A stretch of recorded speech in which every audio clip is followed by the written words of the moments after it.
I was 18 years old when I got married. I belonged to a very conservative family, a Baloch family, where good daughters never say no to their parents. My father wanted me to get married, and all I said was, if that makes you happy, I'll say yes. And of course, it was never a happy marriage.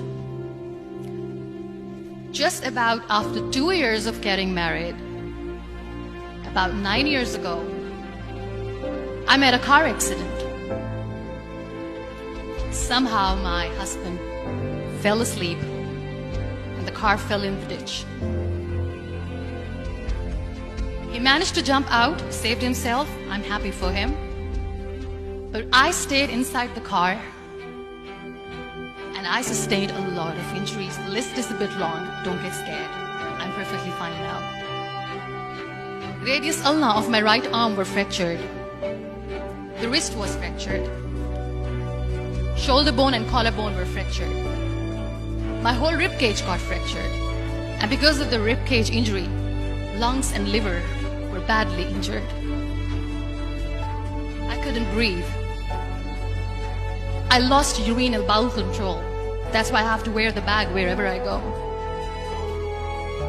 But that injury that changed me and my life completely as a person and my perception towards living my life was the spine injury. 3 vertebrae of my backbone were completely crushed and I got paralyzed for the rest of my life. So this accident took place in a far-flung area in the outskirts of a very small province, Balochistan, where there was no first aid, no hospital, no ambulance. I was in the middle of nowhere in that toppled car. Many people came to rescue. They gave me CPR. They dragged me out of the car. And while they were dragging me out, I got the complete transection of my spinal cord. I finally ended up in a hospital where I stayed for 2.5 months. I underwent multiple surgeries. Doctors have put a lot of titanium in my arm. There's a lot of titanium at my back to fix my back. That's why people in Pakistan call me the Iron Lady of Pakistan.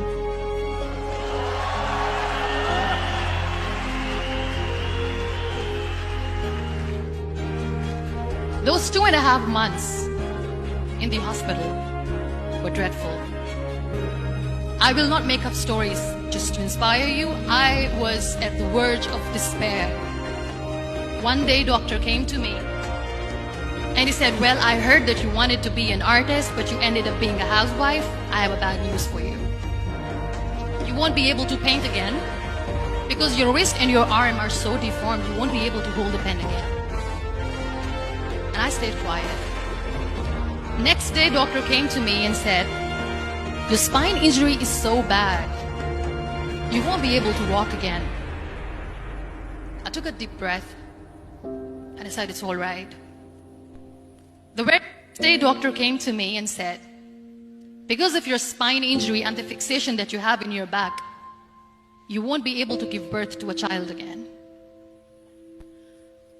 That day, I was devastated. I still remember, I asked my mother, why me? And that is where I started to question my existence. Why am I even alive? What's the point of living? I cannot walk, I cannot paint, fine, I cannot be a mother. And we have this thing in our heads, being women, that we are incomplete without having children. I am going to be an incomplete woman for the rest of my life. What's the point? So my mother said to me, this too shall pass. God has a greater plan for you. I don't know what it is, but He surely has.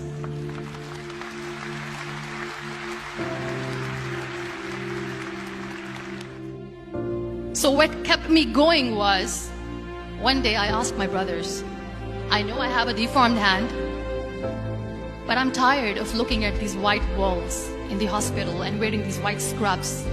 I'm getting tired of this. I want to add more colors to my life. I want to do something. Bring me some colors, bring me some small canvas. I want to paint. So the very first painting I made was on my deathbed, where I painted for the very first time.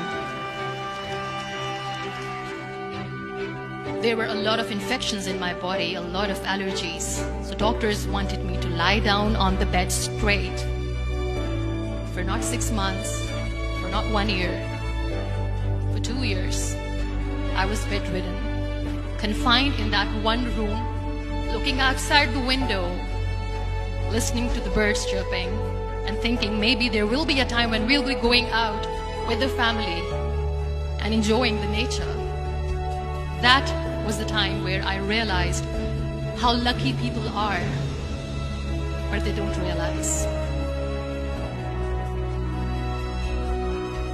And you know how it all began? That day I decided that I'm going to fight my fears. We all have fears. Fear of unknown, fear of known, fear of losing people, fear of losing health, money. We want to excel in career, we want to become famous, we want to get money. We are scared all the time. So I wrote down one by one all those fears. And I decided that I'm going to overcome these fears one at a time. Do you know what was my biggest fear? Divorce. Didn't work.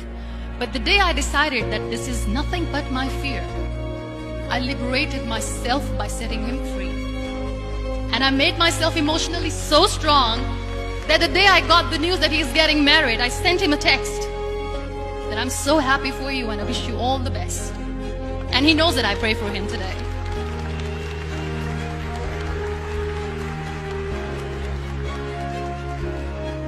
My biggest fear, number 2, was I won't be able to be a mother again.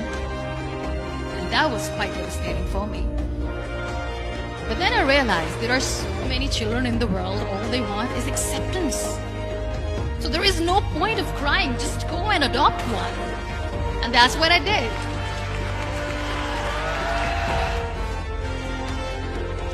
So when you accept yourself the way you are, the world recognizes you.